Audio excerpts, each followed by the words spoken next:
कपिलवस्तु के शाक्यवंशीय राजा शुद्धोदन और महिषी महामाया के पुत्र सिद्धार्थ गौतम, संस्कृत व हिंदी सिद्धार्थ गौतम झ 563 ईपू 487 ईपू का जन्म वैशाख पूर्णिमा के दिन लुम्बिनी के उपवन में स्थित उनकी माता अपने माता पिता से मिलने अपने मायके देवदह जा रही था। पुत्र जन्म के तत्काल बाद महामाया वापस कपिलवस्तु लौट आई थी। तावविंस देवों से शिशु के जन्म की सूचना पाते ही शिशु के दादा सिंहनु के गुरु तथा राजपुरोहित तत्क्षण कपिलवस्तु पहुंचे।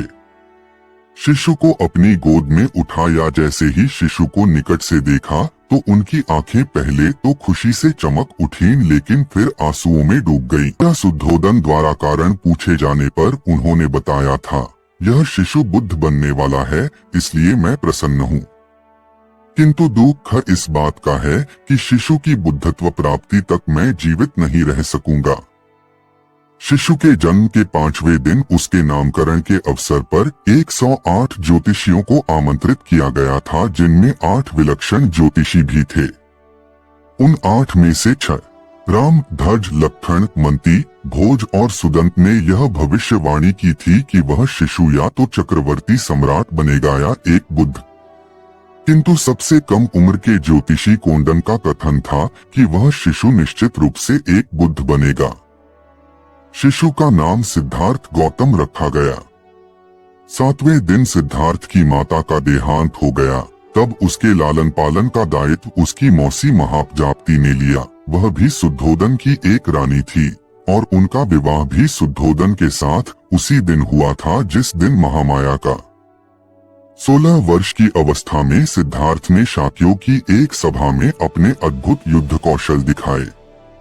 सारभर्ग जातक के अनुसार तो उन्होंने एक ऐसे धनुष को उठा अपने कर्तव्य दिखाए थे जिसे 1000 आदमी मिलकर भी नहीं उठा सकते थे।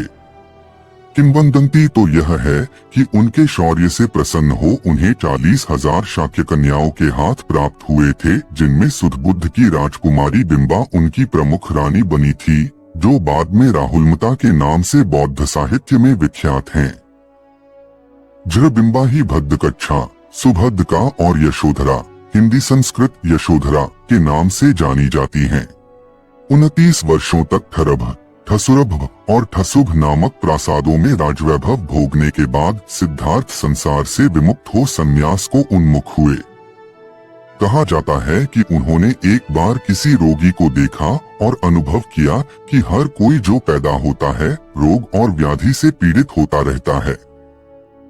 फिर उन्होंने किसी वृद्ध को देखा।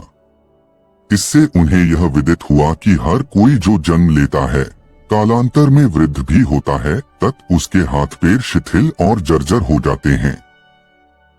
फिर जब उन्होंने एक मृत को देखा तो यह ज्ञान पाया कि हर कोई जो जन्म लेता है एक दिन मृत हो अपने संसार और नश्वर शरीर को भी छोड़ जाता है, तब सारे सुख, सुविधाओं और वैभव की वस्तुएं निरर्थक हो जाती है।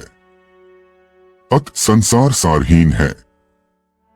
अंततः जब उन्होंने वैभव का त्याग कर सत्य का अन्वेषण कर रहा था तो उन्होंने भी संसारिकता का परित्याग कर संन्यास वर्ण कर गृह त्याग किया।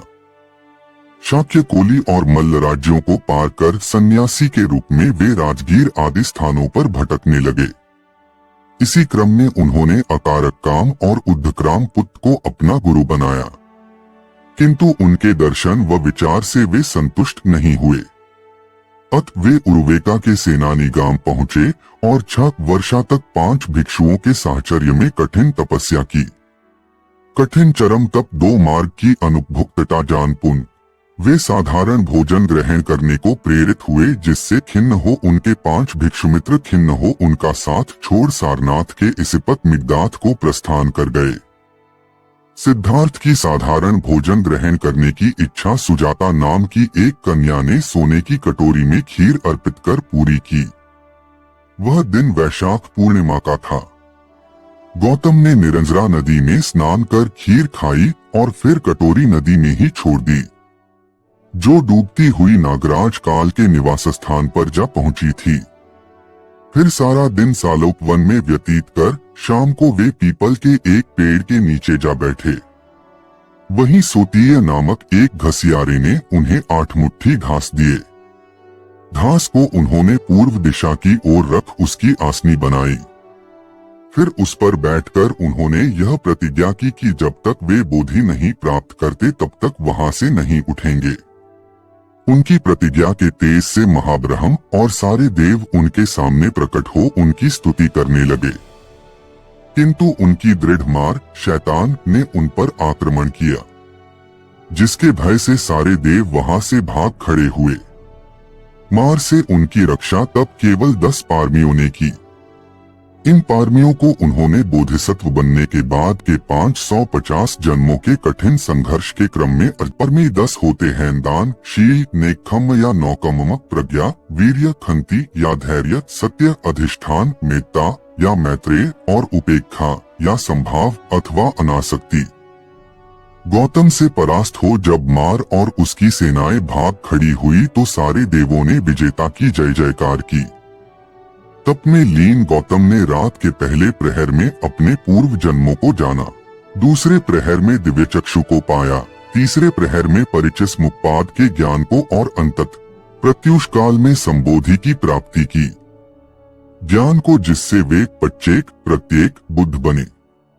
परिचस्मुपाद के सिद्धांत का सुखद मनन उन्होंने प्रथम 7 दिनों तक उसी बोधि वृक्ष के नीचे बैठ किया।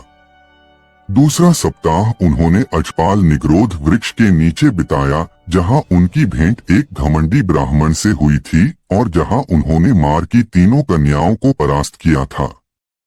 उन कन्याओं के नाम तृष्णा, अर्ति और राग थे। तीसरा सप्ताह उन्होंने मुचलिन तालाब में नागराज मुचलिन के फनों के नीचे बैठ बिताया था। चौथे सप्ताह वे राजायतन पेड़ के नीचे बैठे रहे, जहां उन्होंने तपुस और मल्लिक को बिना किसी देखना सुनाए ही अपना अनुयायी बनाया। तत्पश्चात ब्रह्मसंपत्ति के आग्रह पर उन्होंने पीड़ित मानव के उत्थान के लिए धम्मचक्कपंतन का निश्चय किया। दूसरों के उत्थान की प्रतिज्ञा से वे सब्बमु सर्वज्ञ बुद्ध कहलाए। तब अपनी धम्म देशना के प्रवर्तन हेतु अपने 5 तपस्वी मित्रों को योग्य पाया, जो उन दिनों वाराणसी के इसिप्तन मिगदाय में वास कर रहे थे। इस धम्मचक्र प्रवर्तन की महत्ता को अशोककालीन सारनाथ सिंह स्तंभ में दर्शाया गया है, जो आज भारतीय गणराज्य का राजकीय चिन्ह है। 4 मुख वाला वह सिंह स्तंभ बुद्ध के धम्म या देशना का सिंह नाद आज भी हर दिशा में गुंजाता प्रतीत होता है। पुंत सिंह स्तंभ में अंकित चक्र, जो अशोक चक्र के नाम से जाना जाता है, आज जो भारतीय राष्ट्रीय ध्वज पर बड़े गौरव से लहराता रहता है, वस्तुत धर्मचक्र का ही प्रतीक है। दोस्तों, आपको ये वीडियो पसंद आई तो वीडियो को लाइक और चैनल को सब्सक्राइब करके एक प्यारा सा कमेंट कर देना।